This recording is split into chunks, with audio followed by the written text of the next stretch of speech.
Mark chapter 8, 31 to the end. Praise to you, O Christ, King of eternal glory. Your word is a lamp to my feet and a light to my path. Praise to you, O Christ, King of eternal glory.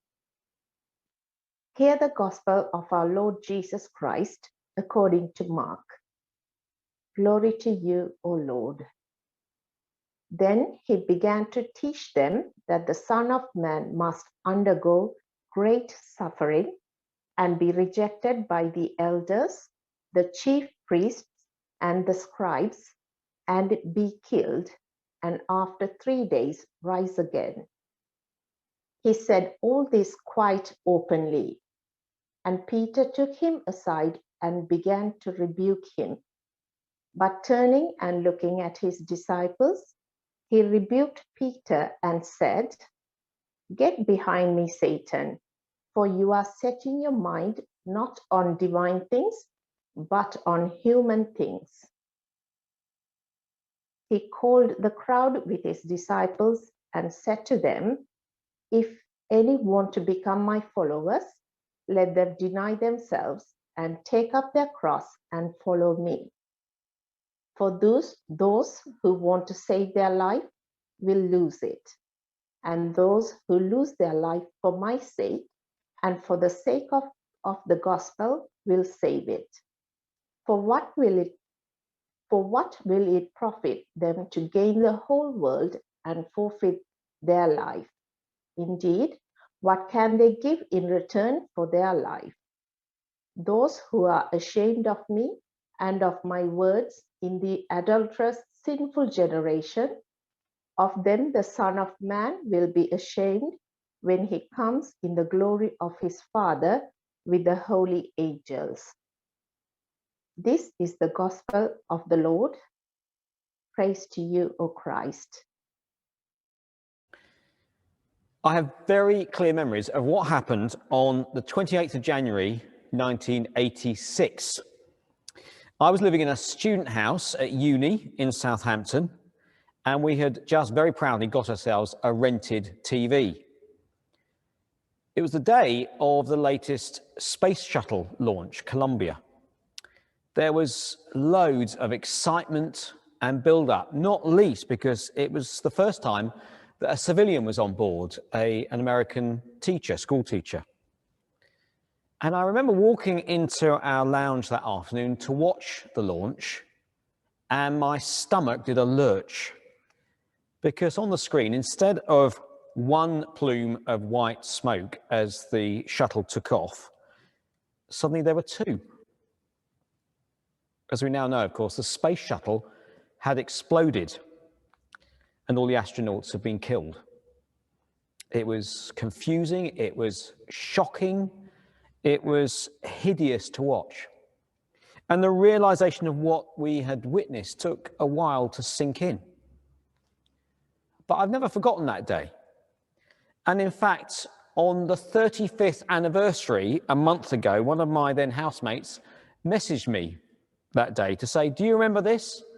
And he sent me a picture of that terrible day, that iconic picture of those two plumes in that bright blue sky.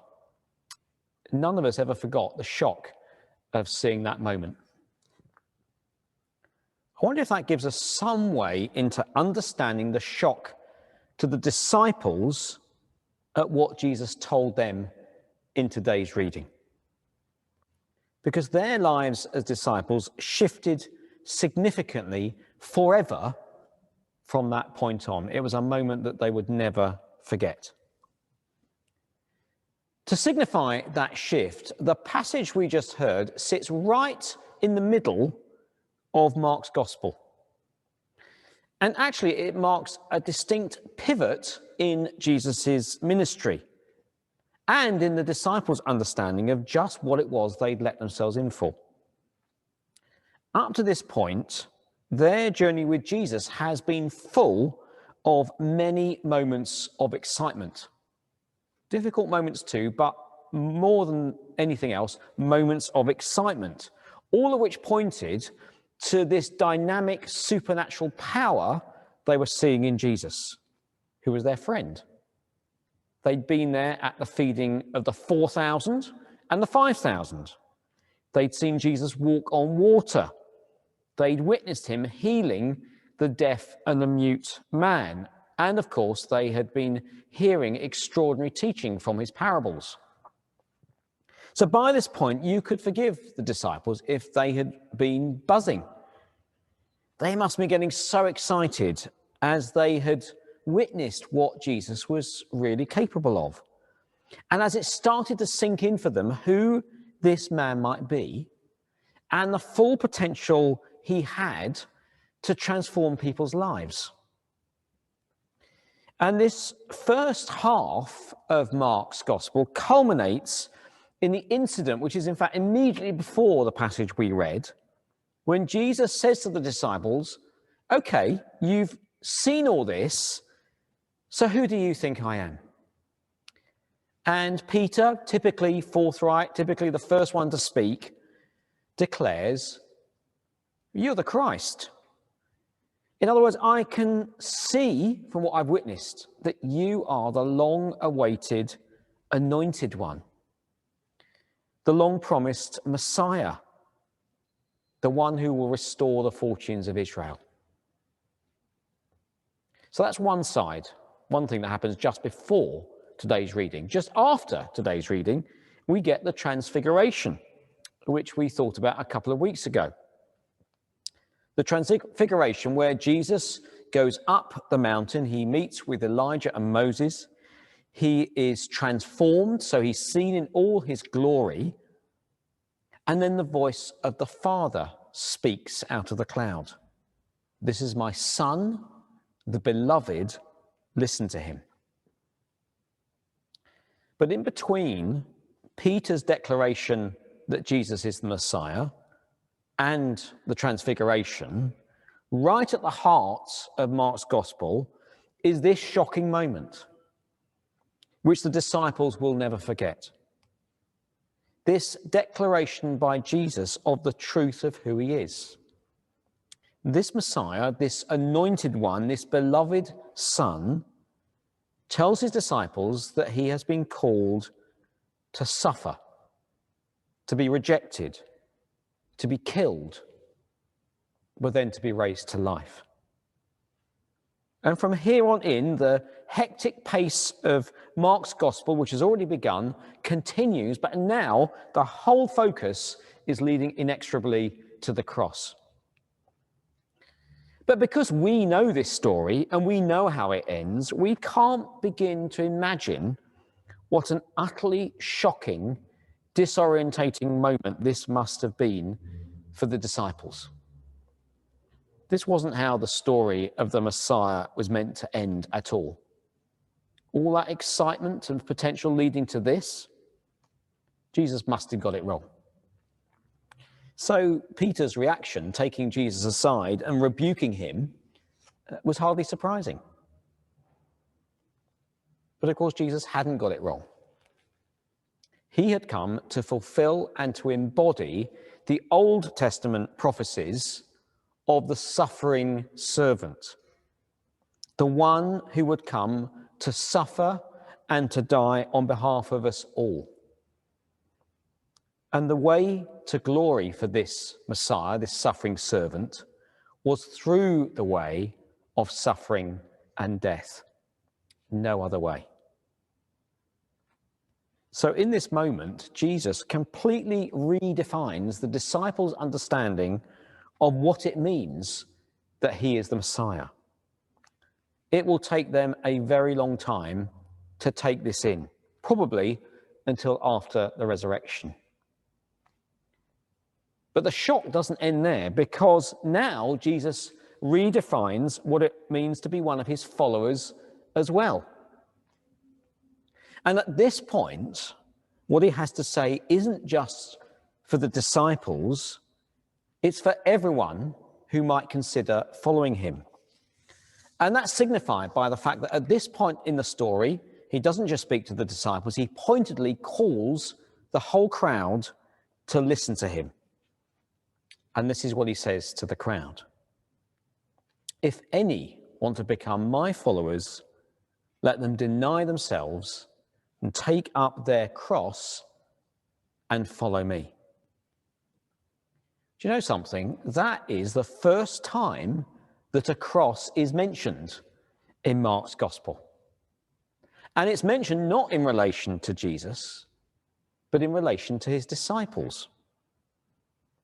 They, like Jesus, are going to have to be willing to go to the most painful, humiliating death imaginable, reserved for criminals and thugs, if they really want to be counted among his followers. So Jesus says, if you really want to be my followers, you must be willing for the pattern of your life to be like mine, to be willing to suffer for me as you proclaim the gospel, to be willing to lay down your life for me, to lay down aside your own priorities, and to put the priorities of my kingdom first. Well, you can well imagine how the disciples would have been very excited by the first exhilarating stage of their journey with Jesus and wondering where that was all going.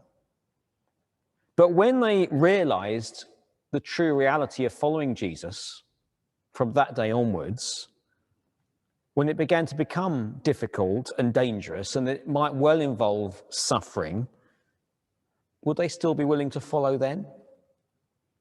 Where would their faith be when the excitement turned to cold reality?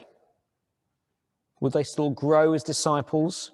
Would they still proclaim Jesus? Or would they fail the test and drift away? One of the things that has happened for us in the last year is that so much that gives to us joy, fun, richness, excitement in church life has been stripped away. All of our social events and activities, so much of the excitement and vitality of normal Sundays, singing together as we worship, all the opportunities we have to share life together face to face across the ages and the cultures. So in this, as well as so many other ways, this has been a time of suffering for us as a community of faith. How have we fared? How has this affected our faith? What was left when so much was stripped away for us? Well, I think what has been left has been a rediscovery by us of the centrality of our relationship with Jesus, who has been with us as much as ever, even when we were often apart from each other. Rediscovering the importance of having worship and prayer at the heart of our lives, both individually and together, even if that worship and prayer looked and felt very different to normal. What was left was caring for the vulnerable, for the isolated, and showing that they matter in God's kingdom. They have a high priority to God. All of this was about being followers of the way, even when our world shifted on its axis. Following the way of suffering as followers of the way of Jesus also involves saying no to our own priorities and putting others first. And discovering that as we do that, we actually find a deeper meaning to life than we thought possible. And I think we've also seen this in action in the last year, not just in church life, but in so much that we've seen in our country and around the world. Who are the people we have honoured and looked up to in the past year? Not the high and mighty, not the powerful, not the wealthy. Instead, ordinary people who have put themselves at risk for others. People who have made extraordinary sacrifices. Frontline workers in health and social care, people in public services, people running transports, people working in schools and shops, those here who have kept food bank and doorway going several times a week, those who've done people's shopping and looked out for others. All those people have modelled the Christ-like way of dying to self, putting others first. And in that, revealing to all of us what life is meant to be like in God's kingdom. And those are the things that have given us light and inspiration in so much of the darkness of the last year.